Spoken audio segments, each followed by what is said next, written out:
অং নমো ভগবতে বাসুদেবায়। শ্রীমদ্ ভগবদ গীতার পঞ্চম অধ্যায় কর্ম সন্ন্যাস।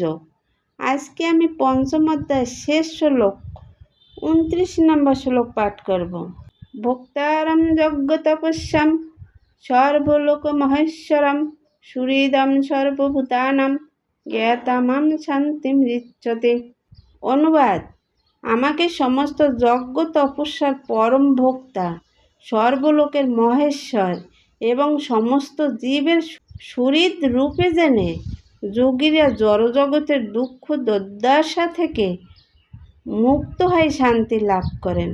তাৎপর্য: মায়ার দ্বারা আচ্ছন্ন হয় বদ্ধ জীব এই জড়জগতে শান্তির অন্বেষণ করে, কিন্তু ভগবদ্গীতার এই অংশে বর্ণিত শান্তি লাভের যথার্থ পন্থার কথা তারা জানে না। শান্তি লাভের সবচেয়ে শ্রেষ্ঠ নীতি হচ্ছে ভগবান শ্রীকৃষ্ণকে হচ্ছেন সমস্ত কর্মের ভোক্তা, এটি উপলব্ধি করা। তাই মানুষের কর্তব্য হচ্ছে ভগবানের সেবায় সব কিছু উৎসর্গ করা, কারণ তিনি হচ্ছেন সমস্ত গ্রহলোকের এমনকি দেবতাদের অধীশ্বর। তার চেয়ে শ্রেষ্ঠ আর কেউ নেই। শিব, ব্রহ্মা আদি শ্রেষ্ঠ দেবতারাও তার অনুগত্য ভূত। বেদে শ্বেতশতর উপনিষদেও ভগবানকে বলা হয়েছে তমিশরণম পরম মহেশ্বরম। মায়ার দ্বারা মোহাচ্ছন্ন হয় জীব সব কিছুর উপর আধিপত্য করার প্রয়াস হয়, কিন্তু প্রকৃতপক্ষে সে ভগবানের মায়ার অধীন।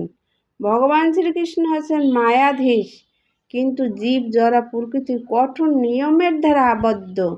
এই সরল সত্যটিকে উপলব্ধি করতে না পারলে ব্যক্তিগতভাবে অথবা সংঘবদ্ধভাবে কোনো মতেই সে সংসারে শান্তি লাভ করা সম্ভব নয়। কৃষ্ণ ভাবনার অর্থ হচ্ছে যে ভগবান শ্রীকৃষ্ণই হচ্ছেন পরমেশ্বর এবং তার সমস্ত জীব এমনকি বড় বড় দেবতারাও হচ্ছেন তার অনুগত্য ভূত। এই পরম সত্যকে উপলব্ধি করতে পারলে পূর্ণ শান্তি লাভ করা যায়।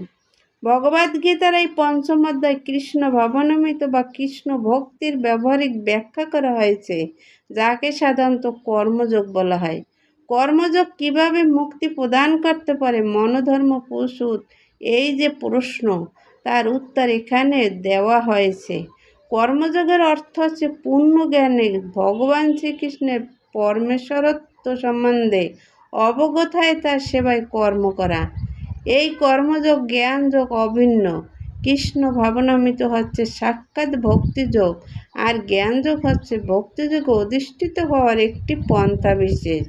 কৃষ্ণ ভাবনামৃতের অর্থ হচ্ছে পরম তত্ত্বের সঙ্গে আমাদের সম্পর্কের কথা পূর্ণরূপে অবগত হয়ে তার সেবায় কর্ম করা, এবং এই ভগবানের পূর্ণতা আসে ভগবান শ্রীকৃষ্ণ সম্বন্ধে পূর্ণ জ্ঞান লাভ করার মাধ্যমে। শুদ্ধ আত্মা ভগবানের অবিচ্ছেদ্য অংশরূপে তার নিত্য দাস। মায়াকে ভোগ করবার বাসনার ফলে সে মায়ার সংসর্গে আসে এবং সেটিই তার নানা রকম দুঃখ কষ্ট ভোগের কারণ। যতক্ষণ সে জ্বরের সংসর্গে থাকে ততক্ষণ সে জাগতিক আবশ্যকতা অনুযায়ী কর্ম করতে বাধ্য হয়।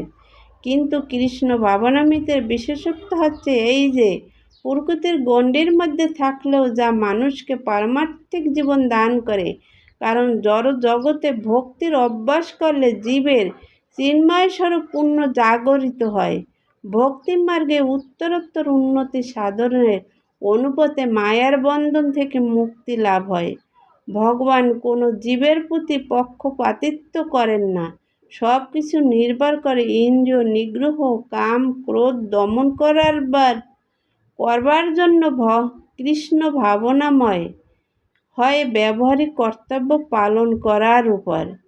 এই সমস্ত বিকারগুলি নিগ্রহ করে কৃষ্ণ ভাবনামৃত লাভ করলে বাস্তবিক পক্ষে অপ্রকৃত স্তর অথবা ব্রহ্ম নির্বাণ লাভ করা যায়। অষ্টাঙ্গ যোগের পরম লক্ষ্য হচ্ছে এই কৃষ্ণ ভাবনামৃত লাভ করা। তাই কৃষ্ণ ভাবনামৃত অষ্টাঙ্গ যোগ আপনা থেকেই সাধিত হয়ে যায়। যম, নিয়ম, আসন, প্রাণায়াম, প্রত্যাহার, ধারণা, ধ্যান ও সমাধি অভ্যাসের দ্বারা ধীরে ধীরে প্রগতি হয়, কিন্তু ভক্তিযোগের প্রারম্ভে এই সব কয়টিতে সিদ্ধি লাভ হয়ে যায়। তাই একমাত্র ভক্তি যোগী মানুষকে প্রকৃত শান্তি দিতে পারে। ভক্তি যোগী জীবে পরম প্রাপ্তি। ভক্তি বেদান্ত কহে শ্রীগীতার গান, শুনে যদি শুদ্ধ ভক্ত কৃষ্ণগত প্রাণ। জয় গীতা, হরে কৃষ্ণ, রাধে রাধে।